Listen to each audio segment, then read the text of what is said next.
You're not supposed to be perfect, and when you're waiting to be perfect to find love, you're delaying something that doesn't have to be delayed. Tell people what you want, tell people what you need, be honest about your feelings.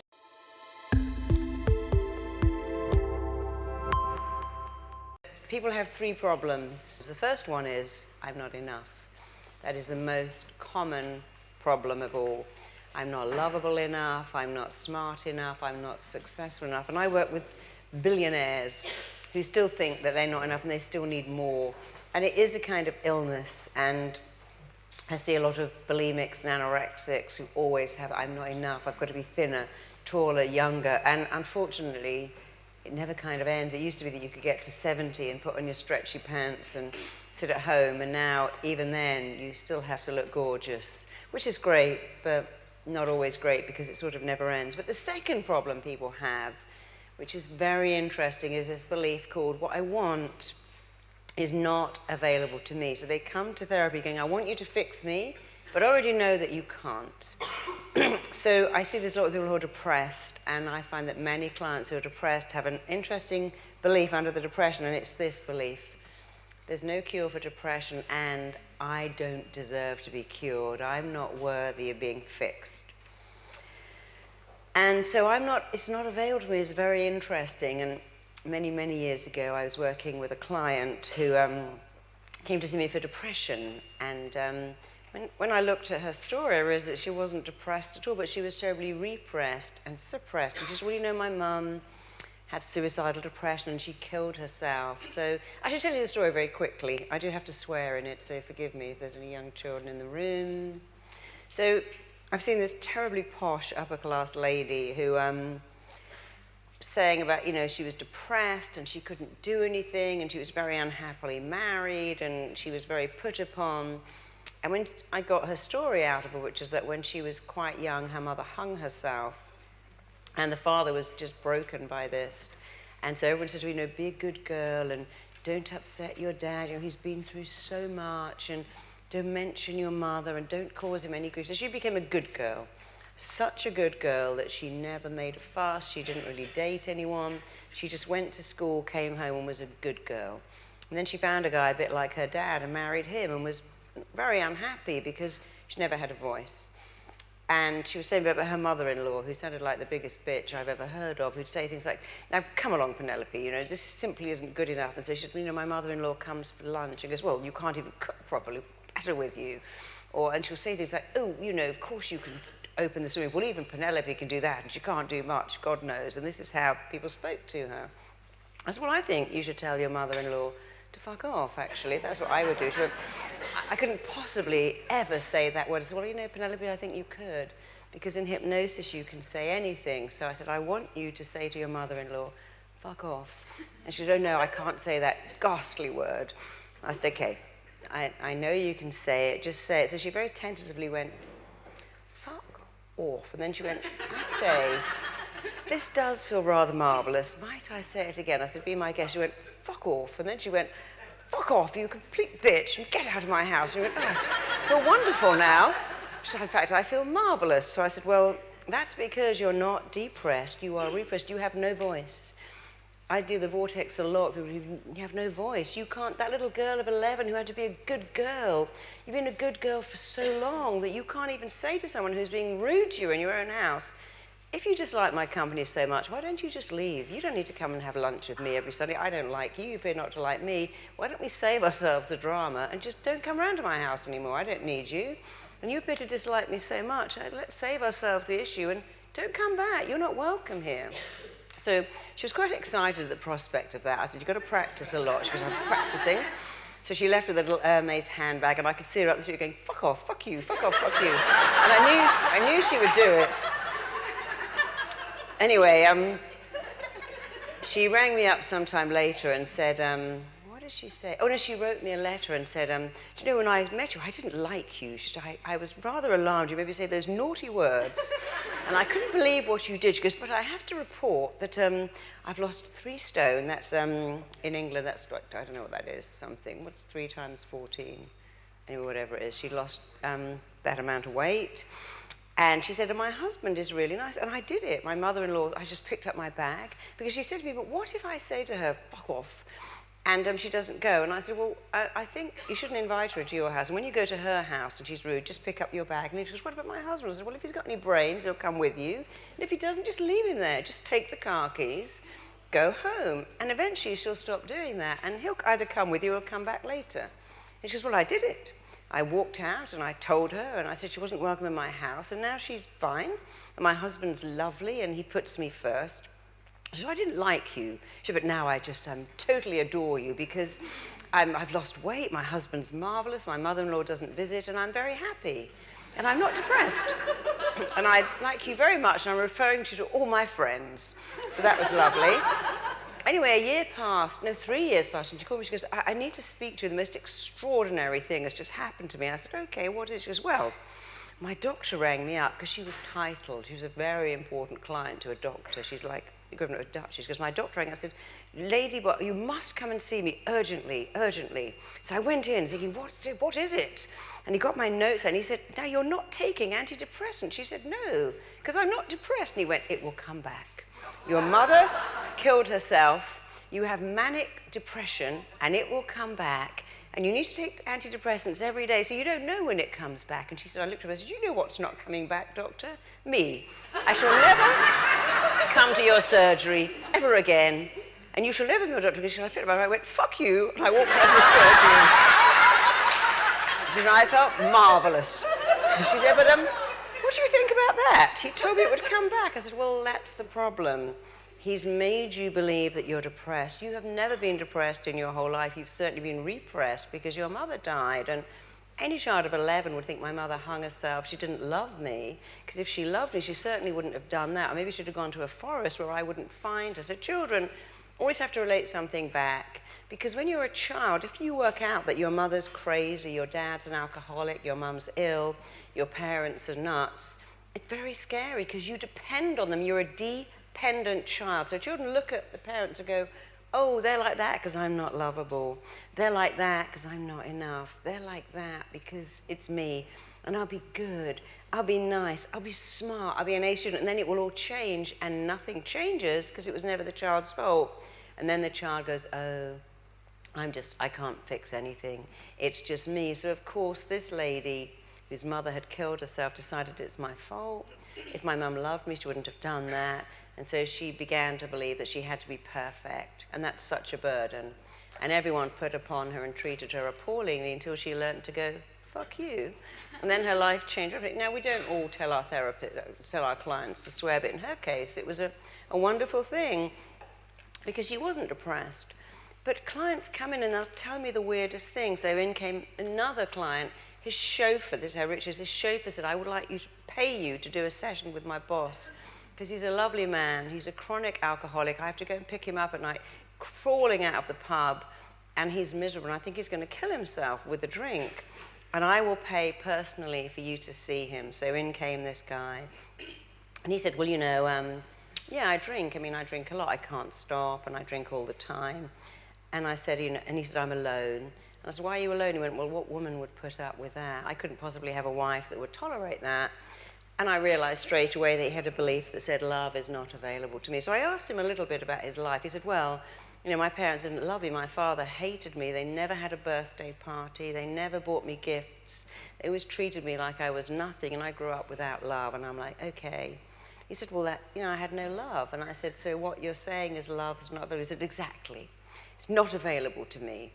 And I said, but you're a millionaire property developer and you were brought up with nothing. How did you do that? Well, I went out and made that happen. I said, why don't you go and make love happen? He went, well, I don't know how to do that. I said, but you didn't know how to do the property. By your logic, if you haven't had something, you can never have it. Has any of you got a mobile phone here or an iPad? I can just borrow as a demonstration. I promise I'll give it to you back. So I'm just working out what's going on with him. And I'll take an iPad as well if anyone has one. And he's explaining to me that whatever he wants, that love is not available to him because he didn't have it when he was a child. So I said, okay. So by your reasoning, you shouldn't have these, should you? I mean, did you have this when you were 4? Of course not. Did you have this when you were 5? No, because they didn't exist. But you went out and you got a top-of-the-range iPad, a top-of-the-range iPhone 6 or 5. And I said, and you got those, but they weren't available when you were 6. But you're saying, because I didn't have love, it's not available. It is available. You've got to go out and get it, just the way you went out to get a phone. If you went to a phone shop and said, I want one of those, I went, no, we've got this old brick phone from the 80s. That's all you can have. You wouldn't take it. You'd go, no, I want something better. I have money, I want the best. But you can also have someone to love you. I said, because you know why you drink? It's what I call the unspeakable truth. It's so painful to say I'm not lovable. Easy to go, well, I'm an alcoholic. Who could tolerate that? I'm a drug addict. Who could live with that? And I haven't met an addict in my life yet who ever felt they're enough. And there's a lot of studies that have come out now that have said that addicts, because they're not connected, connect to a fruit machine, a needle, a packet of pills, a pint of beer, because they are disconnected. So the 3 things that my clients have is I'm not enough, what I want is not available, and I'm so different. I'm so different that I can't connect.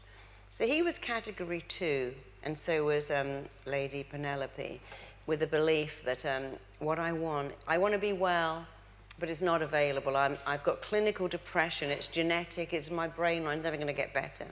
I've never had love, so although I want it, it's not available.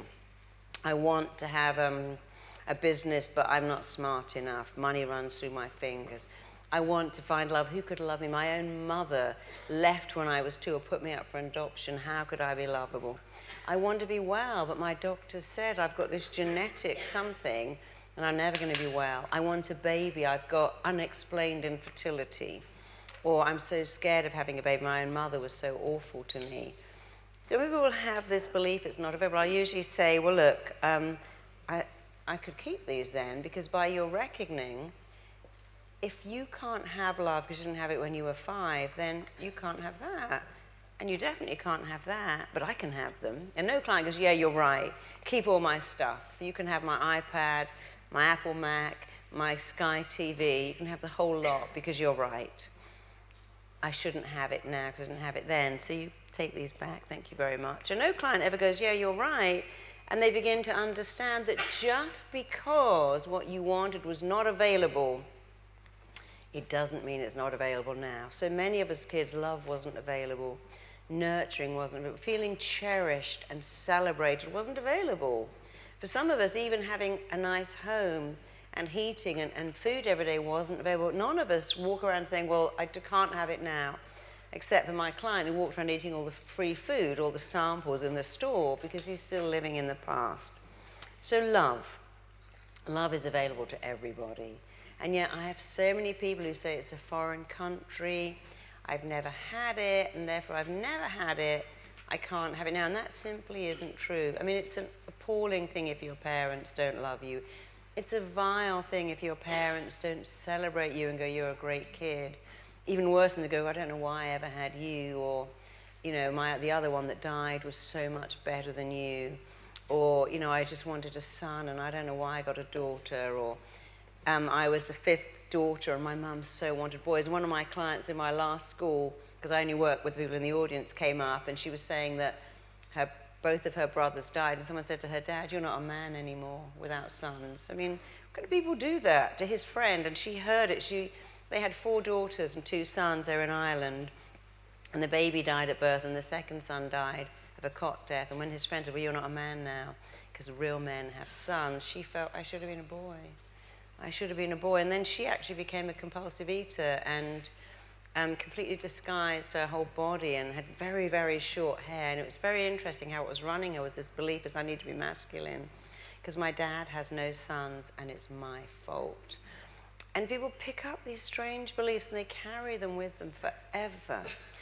But the truth is, even if nobody loved you, here you are, because I have clients who come in and go, okay, and they're lovely people. We've had 10 rounds of IVF. We sold our house for IVF, and some of them have just left it too late, although I have great success at getting people to get pregnant, even in their early 40s. When people come in and they say, I'm 49, I still want a baby. Or some of them are not. They're younger. I worked with somebody recently whose husband had got testicular cancer while they were saving up for IVF. And they said, well, you know, that's just never going to happen now because his sperm is just going to be radiated, and that's not going to work. And when she said, can I do sperm? They said, no, the sperm is also damaged. You can never get a baby out of that sperm, so that's it. Can't be pregnant, get over it. And the doctor had the nerve to say, I've got 3 kids. Believe me, it's not what you think it is. Lovely thing to say to someone who is not ever going to have their own child. So I have people here who would be amazing, loving parents and would give anything to be a parent, and they never get these. And I have another group here who drag up these kids, put them through hell, treat them like they are nothing, beat them, abuse them, do things that you couldn't even imagine. I mean, horrendous things. And it's very hard to work that out. And the only way I could ever work it out is, look, the universe wanted you to be here. And you came through these people who couldn't love you, but you're here for a reason. And so when you don't find love early, there's a belief that I can't find love. Or weird things happen to people who haven't been loved. So what I see with my clients is the first thing they do is they say, well, there is no love. I didn't have love, so I can't have love. But that wouldn't make sense, because that's like saying I had to eat leftovers when I was a kid, and I still only eat leftovers now. But others have interesting things. It's just that, well, I was loved for the first year, and then my dad left, and my mum got a new boyfriend, and they had a baby, and he didn't like me. And he made me eat secondhand food and put me in the garden. So now I've got a belief that I can have love for a year. But I can have love, but it never lasts. It goes away. People love you, and then they're just disappointed in you. And those people, particularly the men I meet, tend to go into a relationship and leave, and they keep having a new relationship all the time. And it's called the in-arms phase. When you're a baby, your mum holds you in her arms, and that's all lovely. And if you watch tribes, they don't put the baby down. They have it with them all the time. If they're not holding it, someone else does. And the baby's put down when it's ready. But when it's like 1.5 or 2, they start to want to get down and run around. But they have a baby in their arms or on their back all the time. And those babies cope very well with the transition because they choose, okay, I'm bored of being here, I want to run around, I look so much more fun out there than there. But if the baby's put down too early, and if the mother doesn't want to hold it and puts it in a stroller or a cot, doesn't pay attention to those babies as adults, keep trying to recreate what I call the in-arms phase. I want that love where we just hold each other. We walk down the street like we're in that 3-legged race. It's all lovely, lovely. When it changes, I don't want that, so I move on to the next one. And they keep recreating this in-arms phase because they're trying to recreate the only happy time and make it last. So the minute a relationship hits a bump in the road, they bail out and find another person to keep reacting that brief period of time when love was familiar. And that's very interesting to work with because, oh, here's your belief. Love is available for a little while. Never lasts. And if you believe it's not going to last, you will make it end. You'll behave badly, you'll act up. My clients who believe that you can be loved for a little while, but people are always disappointed and it never lasts, they make it go wrong. But love is available. It's available to everybody. The fact that your parents couldn't or wouldn't or didn't love you has nothing to do with how lovable you are. And some of the most lovable people in the world, like Marilyn Monroe, were put into care. And Marilyn Monroe, when she was little, she was fostered when she was 2. And her foster mother had another child, and the child would call her mama. So she started to call the foster mama mama, and they said, oh, no, no, no, you mustn't call me mama. I'm not mama, I'm Auntie Claire.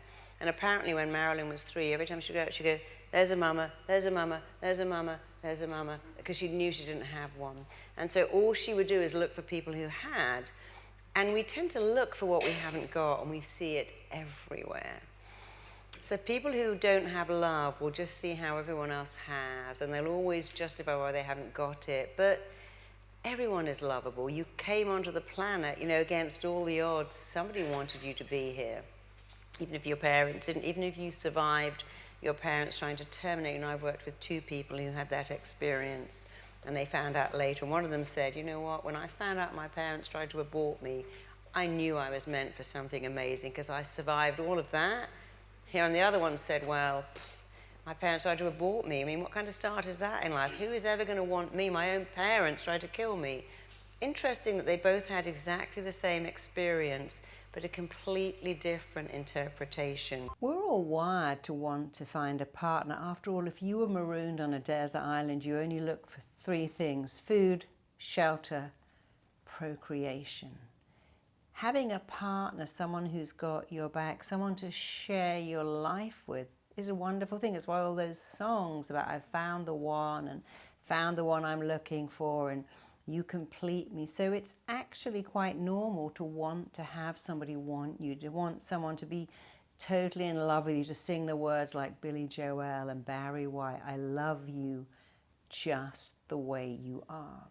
And some women particularly have this belief that to find love, I've got to earn it, chase it, work for it, run after it, and change myself. To get a guy hooked on me, I've got to have things injected in and snipped off. There is nothing for you to add or indeed take away from yourself in order to find love. You need to understand that men are very different to women. And I can only tell you the truth, men are wired to pursue. After all, they're a hunter, and they like to go out and hunt and come back with a prize. And when a man believes that you are the prize, they will go after you. And that's why you need to understand a little psychology in dating.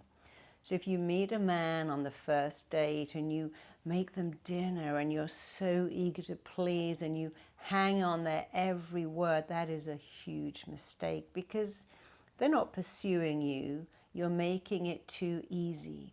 So when you're first starting to date, and I know you probably heard this everywhere, do not be too available. Do not be too eager. See someone, have a wonderful time, but also do not reveal everything about yourself. Keep a lot back. Be a little mysterious. Make that person want to see you again. Remember, they're a hunter. You're not prey. But men need to work, because they need to feel, I earned this, I've got this. I work with so many celebrities who get rid of everything they have, and they'll always say the same thing. You know, I just wrote those song lyrics and got so much money, but I never felt I earned it. It was given to me on a plate. I see that with people who've inherited, well, I just got it. I never felt worthy of it, and I got rid of it all. So if you understand that 70% of lottery winners go dead broke because of that same belief, I didn't earn this, it just came to me easily, and now I unconsciously need to get rid of it. Understand that the man you are dating needs to feel that you are a prize worth pursuing. He must earn your affection, earn your time, earn your love. And you might go, well, I don't want to play games. But it's not a game. It's about having your sense. If I give you an idea about, must be at least 20 years ago, I met somebody somewhere, and he called me and went, hey, I thought I'd come around and bring a pizza. I'm like, oh, no, I'm sorry, I'm not a student. I'm not going to do that. You need to ask someone else. And he said, oh, yeah, right, okay, can I take you out for pizza? I said, no, it's okay, I don't eat pizza. And I wasn't being arrogant. I was saying, if you think that's all I'm worth, you're going to turn up at my house and bring a pizza? No. And I'm not even going out for a pizza on a first date with you, because I have enough sense of myself. You can take me out to dinner. It's not even about spending the money. You can make an effort. If you don't want to make an effort, then you can't be with me, because I decided to believe I was a prize worth having. You might think, well, that's big-headed, that's arrogant. But it absolutely worked. He made a huge effort. And when you're dating, you need to understand that we like to believe we are worth it. Think of that L'Oreal advert, I'm worth it. One of the most successful adverts in the world. It makes women spend more money on products because they believe I'm worth it. So when you're in the dating arena, and if you're talking to people online, don't spend hours and hours doing that. Say, I'm really busy, I've got a couple of minutes to speak to you, I'm doing other things. Don't be too available. Don't be available at the weekends. And when a guy says, what do you want to do? Go, oh, I want to do what you do. I want to be where you are. I'll do anything to be with you. I just like being with you. You can say that later. Of course, when you're with someone, you can go, I just want to be with you. I've said that many a time. I just want to be with you. But I would never say that in the beginning. Never be too available. Don't even be too agreeable. Years ago, my daughter said, Mummy, how do you make a boy like you? I said, disagree with everything they say. If they say they like smoking, say that's a stupid thing. I would never smoke. Be apprised. Don't go, oh yeah, I like smoking. It's really cool. Yeah, I like that. Have your own opinion and don't be scared of sharing it. So the first thing to understand is that a man is a hunter. You can deny it. You can go, that's not right. We are modern people with primitive wiring, and men are programmed to chase the prize, to get it, to come home. After all, every fairy story in the world is about the guy that goes away, slays the dragon, and comes back with a princess. Every culture has a variation of that story. And what that is saying is a man must go away, slay his emotional dragons, grow up, and come back with a prize, the beautiful princess. Second thing is, and Maya Angelou said this so well, people won't remember what you did. They won't remember what you said. They will remember how you made them feel. And that's important. A guy will like you and want to be with you if you make him feel good. And people say, oh, I just feel so good around you. I feel that we fit. I feel so relaxed with you. I feel happy with you. You make me feel wonderful. You make me feel amazing.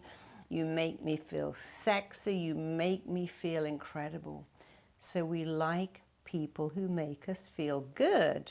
And again, when you are making a man pursue you, he's feeling good. And when you're with that man, do everything you can to make him feel good without losing yourself. You can laugh at their jokes, you can get engaged with them, and be aware when you're dating, how does the conversation go backwards and forwards? How much are you listening? How much are you talking? It needs to be equal. Don't just listen and let someone talk about themselves. Be yourself, be the best you. And if you go on a date believing I'm amazing, I'm a prize worth having, I've got something incredible to offer the world, and notice how that guy feels in your company. Do they feel interesting? Do they feel fascinating? Do they feel sexy? That's great. But don't forget, if they feel all of that and you're feeling, wow, I got to really work to catch this guy, I've got to really work to interest him, that is absolutely wrong. You must have a powerful, profound sense of yourself. It's so important to have this belief, I deserve more, I'm worthy. If someone says, hey, I'm going to you at the weekend, or hey, let's meet for a coffee on a Saturday, but I've got other plans, or hey, let's go out, but I've got to be back home by 11, I've got a lot on. They are not prioritizing you. When you prioritize you, you show a man, hey, I'm a priority. That is just not acceptable for me. Another thing that's very interesting to use in a relationship is to start to use the word we. When you've been dating for a little while, certainly longer than a few dates, you can start to say things like, oh, we love this movie, or we love Italian food, or we. So if you stop talking about I and you and start to say we had such a great time, didn't we? We had such an amazing weekend. As you introduce we into the conversation, not too much, be subtle, don't overdo it. You're starting to help someone see you as we and not I. So, of course you want to look your best. Of course you want to feel sexy and alluring. But that's not enough. I work with so many supermodels who are alone, never married, never engaged, and their relationships don't work because it's always about them. They don't really talk with it about do I look okay? Am I okay? And I've had many, many men say, you know, I dated a supermodel. It was like owning an expensive racehorse. Just the amount of praise and recognition, and I just couldn't cope with that and I left. I worked with a photographer who photographed naked women, and the only woman he ever loved only had one breast. And I always thought that was fascinating. He truly loved her. He photographed beautiful nude models every day and went home to someone he loved. I also had a second client who owned a string of nightclubs, could have pretty much had any woman he liked, and his wife also had deformed breasts, and she was the only person he loved, and he worked for her. She was quite off with him, but she was the one he pursued, and she was the only one he wanted. And if we look at Rupert Friend, who was Carrie's sidekick in Homeland, his wife, Amy Mullins, is a Paralympic athlete with missing lower limbs, and I'm sure he feels so lucky to be with her. There are many people that we think are perfect and not. So if you think you need to be a supermodel to find love, if you need to think you've got to be a perfect 10, look perfect, be perfect, act perfect. Remember when Paul McCartney met Linda McCartney, he said, oh, you know, I was dating all these girls, and then I met this woman, and she said, oh, I'm busy taking my child to the dentist, I'm busy taking Heather to school. And he went, that's the woman for me, she's interesting. She's too busy for me, she's got a full life. And he fell in love with Linda and married her, and she truly was the love of his life. He could have had anybody, he wanted her. Charles always loved Camilla. He preferred her to Diana. Diana was beautiful, enchanting, beguiling, but he always loved somebody else. And it's not about how gorgeous you look, how sexy you look. It's not about that, that's the wrapping. It's about who you are inside. Are you warm? Are you funny? Are you engaging? Are you fascinating? Can you come across as compelling? Because that is the hook that will make someone addicted to you. I don't know what it is about you, but you're the one. I've been listening to Rod Stewart sing old classic songs, and I love the one, It Had to Be You. With all of your faults, I love you still, it had to be you. And he's trying to explain why this woman was the only one for him, and yet she was critical, she was difficult, she put him down. With all her faults, he loved her still. So please forget this myth, I got to be flawless and perfect. Because trying to be flawless to hook a guy doesn't work. In fact, many of my clients say, you know, I dated someone who was so beautiful, I felt inadequate, I felt insecure, I felt wondered they would leave me. Or they say the second thing, that was such hard work. I left, it was really warm and fun, and I'm so much happier now.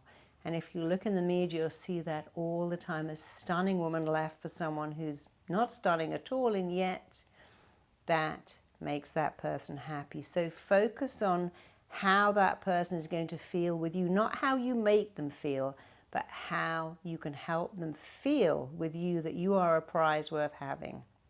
Make them work for you. Use a lot of the words we rather than you and I.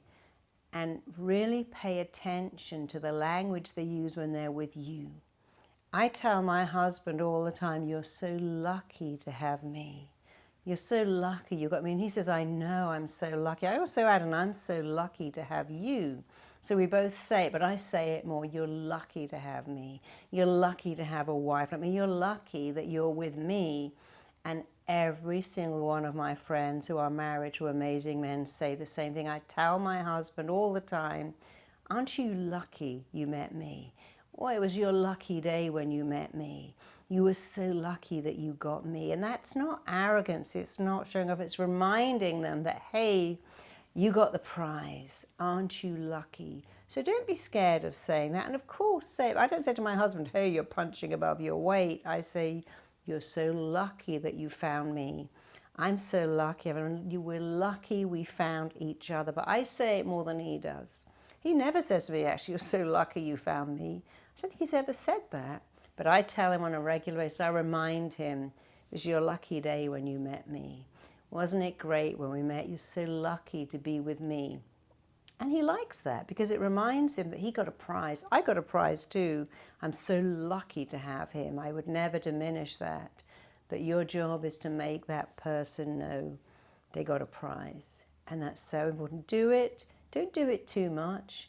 And don't fake it. Just slip it into the conversation. So don't be scared to remind that person they are lucky to have you. We all want what we can't have. It's why we like designer stuff and limited editions. People want what they can't have. They want what other people want. They want what isn't available. Don't be too available. And when you are available, don't be too agreeable.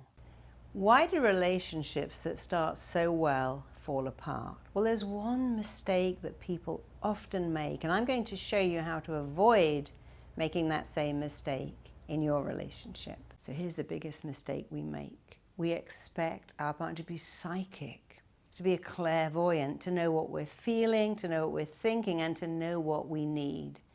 And I see many people do this. What's wrong? Nothing? You seem a bit upset. Nope, I'm fine. Everything in your body language is saying, I'm upset, but you expect your partner to know why you're upset when you haven't even told them. And when you're in a heterosexual relationship, it's even more confusing because men expect their female partner to act like a guy, and women often expect the male to act like a female. You know, one of my clients came in and said, I can never make my wife happy. I come in at the end of the day and she starts to tell me what's happened. The dog was sick, the daughter forgot her lunchbox, the boss, and he goes, oh, well, what I would have done then is, you know, you need to have that lunchbox by the front door. You need to explain to your boss. And she said, I don't want that. Why does he keep trying to fix it when I just want him to hear? And I said, you know what? You got to become her best girlfriend. You got to say things like this, oh, I hate that for you. He said, really? I said, yeah. She is looking to know that you have heard her. So when she gives the list, the dog ran away, the daughter forgot the lunchbox, her boss at work was so mean, don't offer solutions. Become her best girlfriend. Go, baby, I hate that for you. That's horrible. And he said, wow. Came back and said, I never knew it. Just going, oh, becoming like a girlfriend to my wife. It's amazing. Some of you might say, well, I'm never going to do that. But for him, it really worked. You know, I had a situation many years ago. My father was ill. He'd had a surgery and he nearly died under anesthetic, so they had to do it again. And there was a big chance he wouldn't survive. And I had to call him and effectively say goodbye to him. And I was psyching myself for this call, and I was very emotional. And then when I picked up the phone, my then partner just left and went to play golf. I'm like, wow, he is not my partner anymore. I'm feeling vulnerable, sad, and emotional. And his response is to go and play golf. What a cold, mean, horrible, nasty person. When he came back, I said, how could you do that? He went, oh, I thought you'd really appreciate being left alone, because me, if I was about to have that conversation with my dad and I'd be tearful as a man, I wouldn't want anyone around. So I left you as an act of kindness to cope with your grief without being humiliated. So you see what went on there? He did what a man would do, and I wanted to do what a girl would do. And there's a disconnect. And in all of these disconnections, go, he doesn't care, she doesn't care, they don't care, when really they're doing what they think you want them to do, or what they would like you to do to them. And I see that in sex a lot. Women say, I want you to stroke my hair and stroke my men are like, just grab me in the crotch. That's what I really want. So I'll just grab you in the crotch. And we're like, what? That's not what I want. Where's my seduction? But you have to come at it, even in same-sex relationships. So my husband told me, darling, I could only shop for 2 hours. I'm like, great, 2 hours, that's good.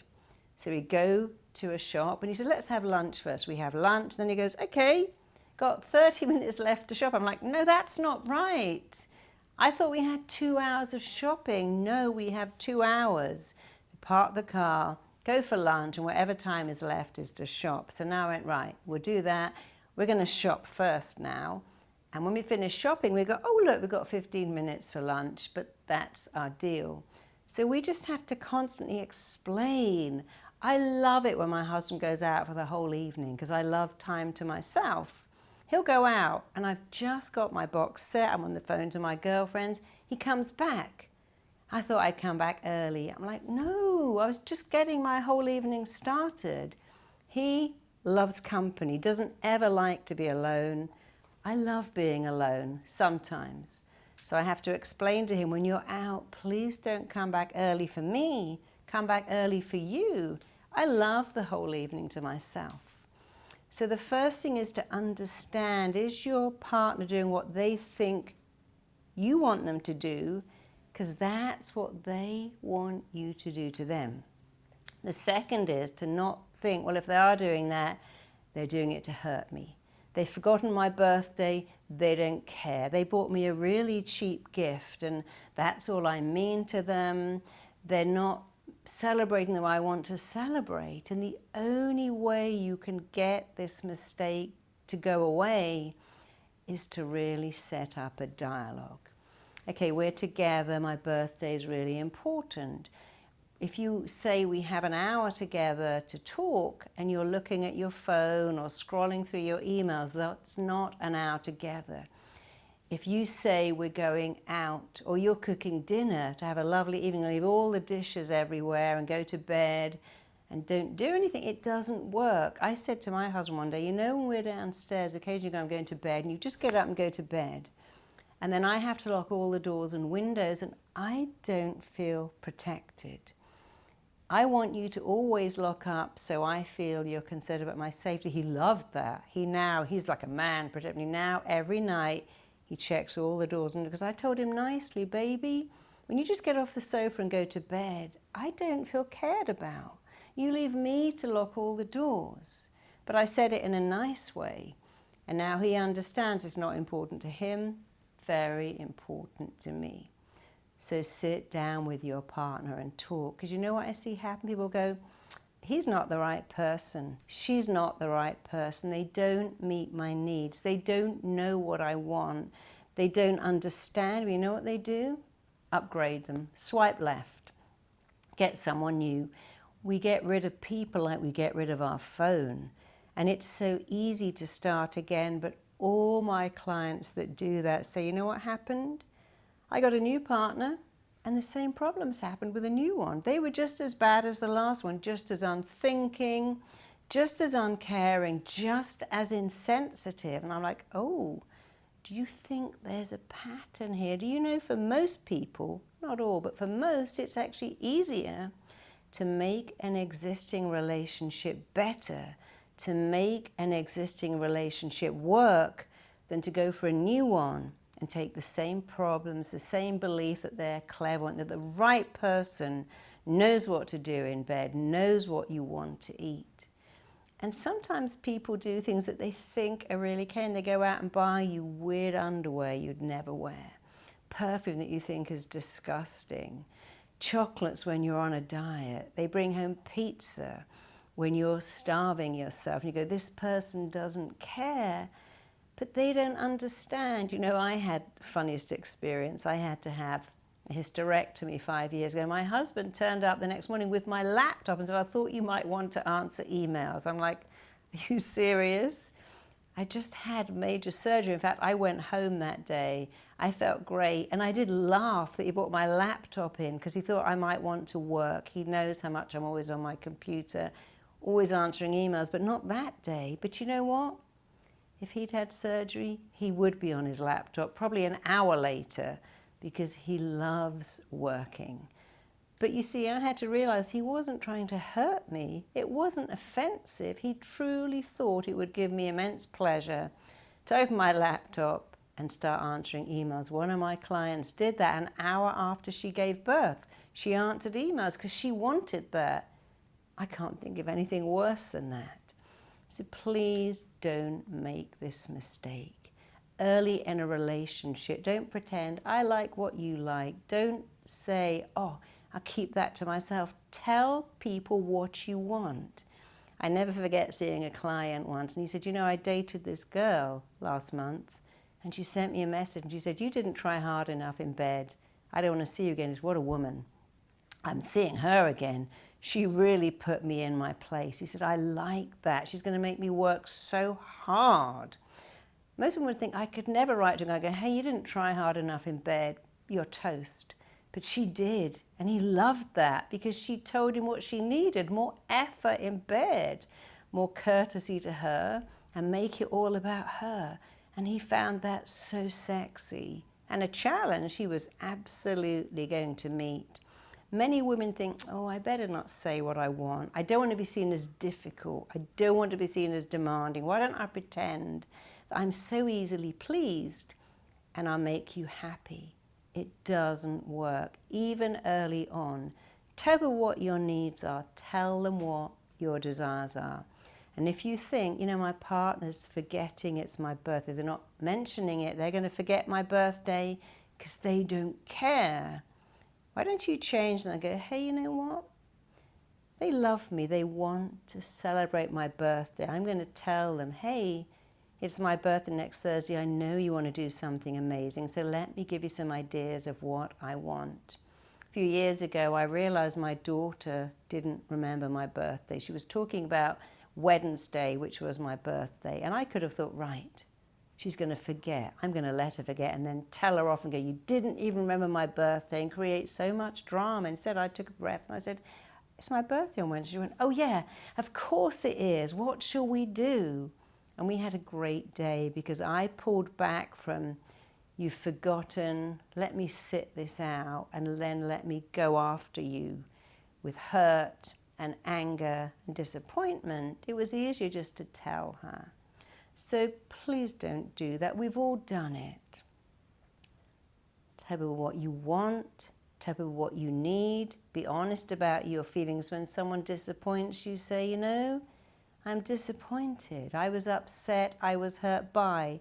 Don't say you made me feel unimportant. You forgot. You didn't. When you are always late to pick me up, I know you don't care about me. Rather than, I know you care about me. And if you could just pick me up on time, I would feel even more cared about. I could have said to my husband, when you go to bed and don't even lock the door, you don't care about me. I said, I know you care about me. And you can show me how much you care about my safety by always locking the doors before you go to bed. He does. So try starting from there. I know you care about me. I know you want to make this work. I know you're invested in both of us being happy. This is what I need. Share your needs, share your wants, share your desires. And remember, your partner is not psychic, is not clairvoyant, and they're only going to know what you want and need when you tell them. After all, if you said to a friend or a child, hey, what do you want for your birthday? And they go, well, what I really want is that Game Boy, or that I'd love to go to a theme park, I'd love to go shopping, I'd love to go for lunch. You give them what they want. It doesn't make the day worse. I say to my daughter every year, what do you want for your birthday? And she tells me, and I provide it. And it's better because I know what she wants. I say to my husband, what do you want? He wants a book, just a book.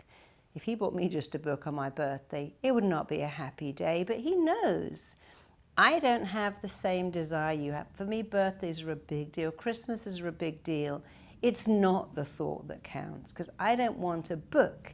I'd like flowers. I'm going to tell you what I want. And here's where the thought that counts really goes wrong. Many people think, I buy my partner a washing machine. She said she wants one. I buy her a sewing machine. I buy her a vacuum cleaner. Domestic appliances are not gifts for Christmas or birthday.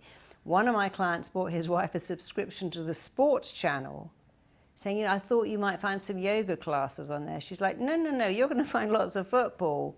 That's not a gift that I want. You can have that gift, but you still need to get me a gift. So the thought counts when you think what your wife would really want or your husband would really want, and don't make it any kind of domestic appliance. Unless they've told you, I would love a lawnmower for Christmas. If they haven't told you that, don't get them a power washer unless you know they really want one, especially for women. Appliances are work.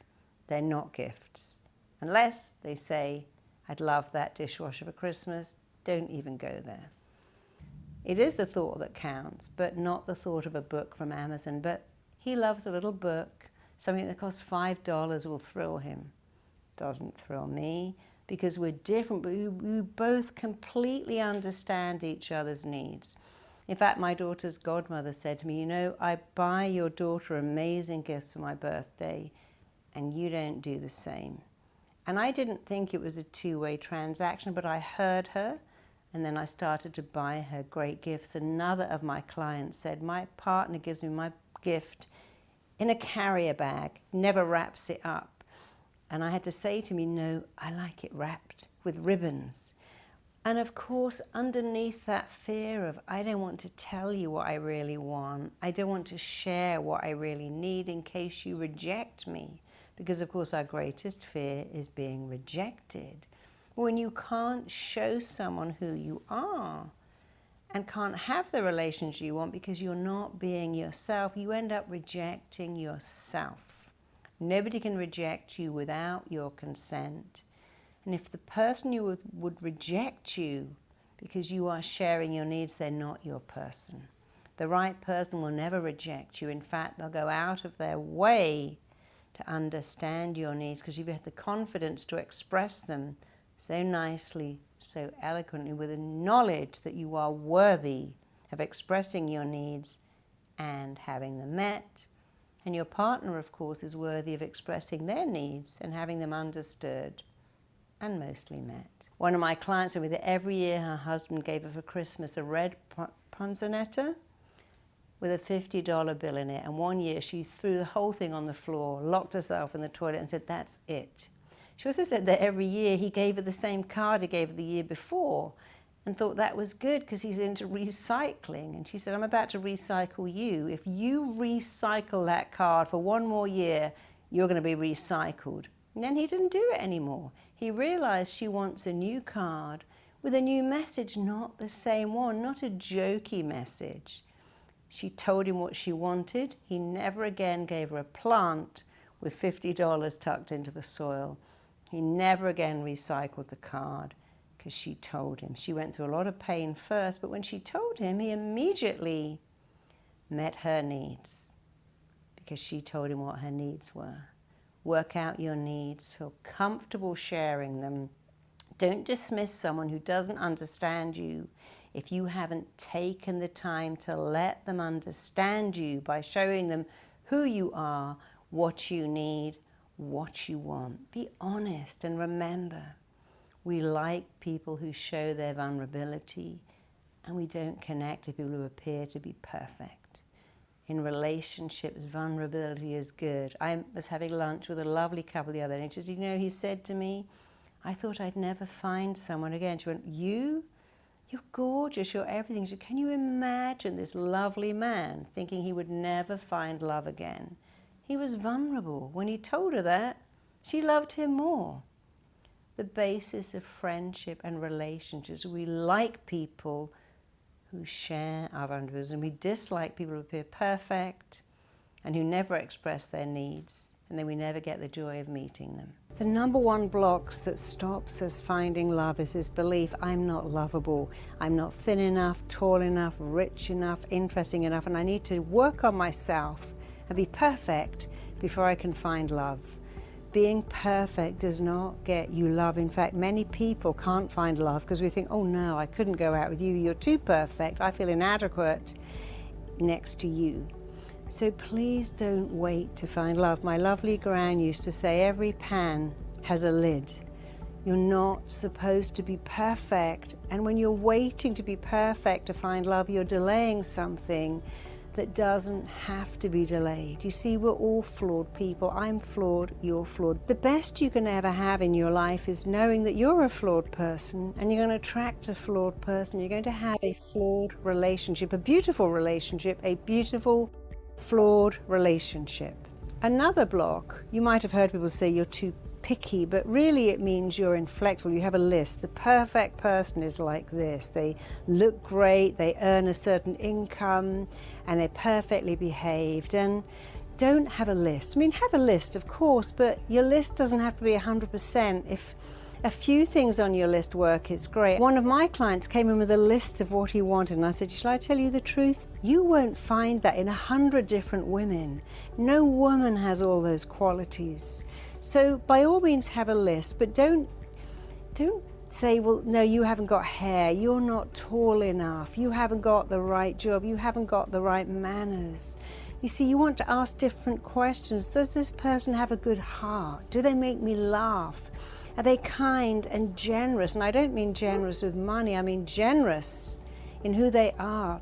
Could you spend your life with them? Because a six-pack, a great body, perfect teeth, and even a lot of money are not the right attributes to make you spend your life with someone. So ask a better question and throw away your list and be flexible and open. And remember, if you have a list, what about if the person you're with has a list? They're looking at you going, oh, well, you don't tick every box. So no, you'd think that was very unfair. You'd want to say, hey, just give me a chance. Give me a chance to show you how amazing I am. Don't tick things off the list. Don't delete me because I'm not quite tall enough or thin enough or funny enough. I don't have perfect skin. And that's what happens with apps. We just delete people, delete, without ever knowing how amazing they might be. Unless you are perfect. And I know you're not, because nature doesn't allow us to be perfect. We all have flaws. We all have an Achilles heel. So unless you're perfect, you cannot possibly expect to find Mr. or Mrs. or Miss Perfect. Look for someone who's original, genuine, warm, kind, funny, and authentic. And think of all the qualities you want in your perfect person, and then think of something else. Okay, the person I want is this, and this. But what do they want? What does the person I want? And decide if you have those qualities. If you have, that's great. If you haven't, change what you want and remember what you want. What do they want? But don't fake it. Don't become something you're not to attract the person you think you want. You're going to spend your life with someone. You want that person to love you with all your flaws, to love you because you're you, to love you, like Billy Joel said, just the way you are. That's what we want. How can someone love you just the way you are if you never show them really who you are? You have excuses about why you can't meet someone. I don't have time. I'm too busy. I don't have time to date. My work takes up all my time. I'm just waiting to lose 10 pounds. I'm just waiting to get prepared. I'm waiting. Life's too short to wait. You can meet your perfect person at the grocery store, in an Uber share, on a train, in the street. I met my husband at my kids' school. 10 years later, we got together. You can meet someone anywhere, so don't wait. Remember that expression, he who hesitates is lost. Don't wait for love. Love is all around you. It's everywhere. The person that's your person could be in the grocery store. They could be in the post office. They could be in the bank. They could be at a night school. Believe you're ready. Tell yourself you're ready. I'm ready for love. Love is all around, like that song by Wet, Wet, Wet. It's all around. It's everywhere I go. You don't have to date. You can find someone anywhere when you believe you are ready for love. Don't make excuses. Don't wait. Don't put it off. Don't delay. Remember, while you're waiting, some amazing person is denied being with you. I could have been with my husband 10 years earlier, and we both wasted that 10 years. I mean, we didn't waste it, we had a life, but I think, wow, we could have been together 10 years earlier. So think of it like this: while you're waiting, someone that would love you and be loved by you has denied you because you're waiting, you're delaying, you're avoiding, you've got a ton of excuses. Here's an expression I love: across the gateway of my heart I wrote, no thoroughfare. And love came laughing by and cried, I enter everywhere. Don't deny yourself love. And here's another love blocker. I'm scared of change. I'm kind of set in my ways. I've got my home just right. I don't know if I could have someone messing up my bed, sharing my closet, deciding what to watch on Netflix, having to eat when they want to eat, having to meet their friends and share stuff. Fear of change is normal. You know, we all fear change. Here's the way to overcome the fear of change. When you decide that the direction of change in your life is change for the better, you don't fear it. So when you imagine your perfect partner, imagine them in your bed, in your home, in your life. Maybe you're going to get another home together. Imagine all the things you do together, the movies you watch, the dinners you cook, the places you go. Going to bed every night and waking up in the morning in the arms of someone that loves you is the most amazing thing. Oh, they won't like my pets. They won't get on with my kids. It's a fear of change. They might control me. My mom was miserable with my dad, and I'm scared of recreating the same thing. If you make smart decisions, if you date people and you share the same interest, it won't happen. So fear of change is normal. If we believe the change is change for the worst. You know, we fear aging and illness because we see it as a change for the worst, but falling in love, that's a change for the better. Maybe you fear intimacy. This person's going to see me day and night, see all my habits, see me without my makeup, see me when I'm grumpy, with a hangover, with a cold. But when you love someone's soul, it doesn't matter. You can see them at their worst and still love them. Don't fear change. It's normal to have love blocks, but it's very easy to overcome them forever, to find and attract love. And if you want to do that, click the link below to look at my relationship audio bundle and find out how you can attract and maintain love by removing all of your limiting love beliefs. Check out my next video here.